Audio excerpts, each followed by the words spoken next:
Hi అండి, అందరికీ నమస్కారం. నరేంద్ర ఇన్ఫో యూట్యూబ్ ఛానల్కి స్వాగతం.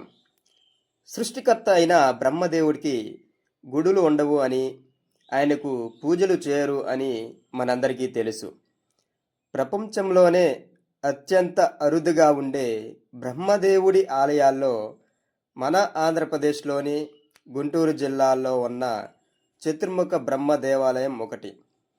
ఎంతో విశిష్టమైన చరిత్ర, అద్భుతమైన శిల్పకళ కలిగిన ఈ క్షేత్రం గురించి ఆసక్తికరమైన విశేషాలను ఈరోజు ఈ వీడియోలో మనం పూర్తిగా తెలుసుకుందాం. వీడియోని ఎక్కడా స్కిప్ చేయకుండా చూడండి. గుంటూరుకి సుమారు 15 కిలోమీటర్ల దూరంలో ఉన్న చేబ్రోలులో 200 సంవత్సరాల క్రితం, అంటే క్రీస్తు శకం 1815లో వాసిరెడ్డి వెంకటాద్రి నాయుడు గారు నిర్మించారు. అంటే ఆ రోజుల్లో అమరావతి రాజు అయిన వెంకటాద్రి నాయుడు గారు గొప్ప భక్తులు మరియు ఎన్నో దేవాలయాలను పునరుద్ధరించిన మహానుభావుడు. ఇక ఆలయం యొక్క ప్రత్యేకత ఇక్కడ గర్భగుడిలోనే ఉంది. ఒక పెద్ద కోనేరు, అంటే పుష్కరిణి మధ్యలో ఈ ఆలయాన్ని నిర్మించారు. కోనేరు మధ్యలో ఆలయానికి వెళ్ళడానికి అద్భుతమైన వంతెన కూడా ఇక్కడ ఉంటుంది. గర్భగుడిలో మనకు చతుర్ముఖ బ్రహ్మలింగేశ్వర స్వామి దర్శనమిస్తారు.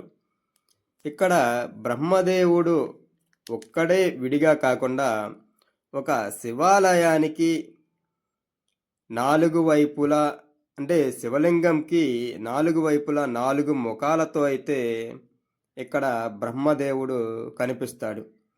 ఒకే చోట బ్రహ్మ మరియు శివుడు కలిసి ఉన్న ఇలాంటి అరుదైన రూపాన్ని మనం ఎక్కడా చూడలేము.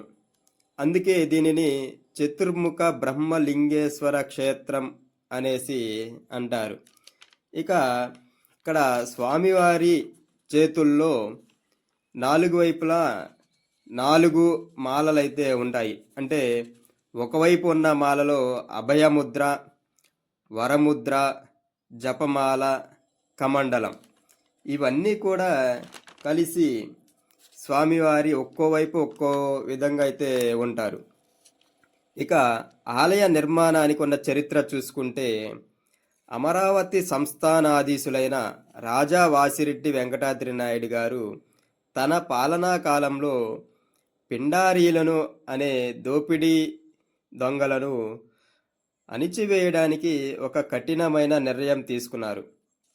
ఆ క్రమంలో జరిగిన యుద్ధం వందలాది మంది ప్రాణాలను కోల్పోయేలా చేసింది. ఆ యుద్ధం తర్వాత వెంకటాద్రి నాయుడు గారి మనసు తీవ్రమైన అశాంతికి లోనయ్యింది. ఆ పాప పరిహారార్థం మనశ్శాంతి కోసం ఆయన కృష్ణానది తీరంలో మరియు తన సామ్రాజ్యంలో 100కు పైగా ఆలయాలను, అదేవిధంగా శివాలయాలను ఎంతో ప్రతిష్టాత్మకంగా నిర్మించాలి అని సంకల్పించారు. అందులో భాగంగానే చేబ్రోలులో కూడా అద్భుతమైన ఆలయాలను నిర్మించారు. ఈ చేబ్రోలు విషయంలో చూసుకుంటే మొత్తంగా 101 గుడులు అయితే ఉంటాయి అనేసి, అదేవిధంగా 101 బావులు ఉంటాయి అనేసి అయితే ప్రసిద్ధి. ఈ చేబ్రోలుని దక్షిణ కాశీ, అదేవిధంగా చిన్న కాశీ అని కూడా పిలుస్తారు.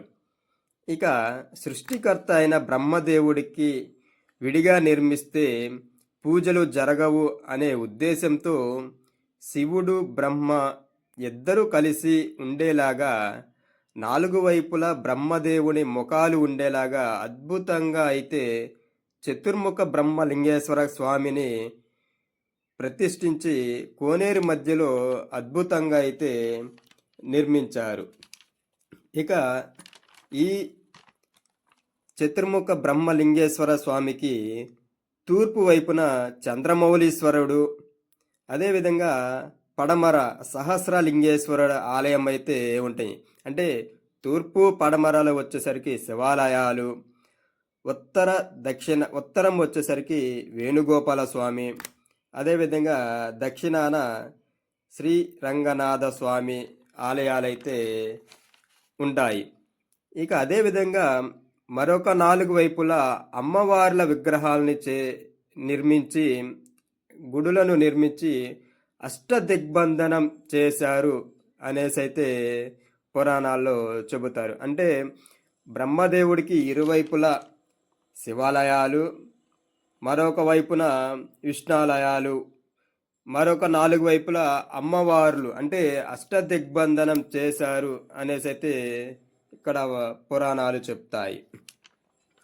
ఇక చతుర్ముఖ బ్రహ్మ దేవాలయాలు దేశం మొత్తంలో పుష్కర్ బ్రహ్మ దేవాలయం అంటే రాజస్థాన్లో ఉంది. మరొక దేవాలయం ఖజురహో చతుర్ముఖ బ్రహ్మ దేవాలయం అంటే మధ్యప్రదేశ్లో ఉంది.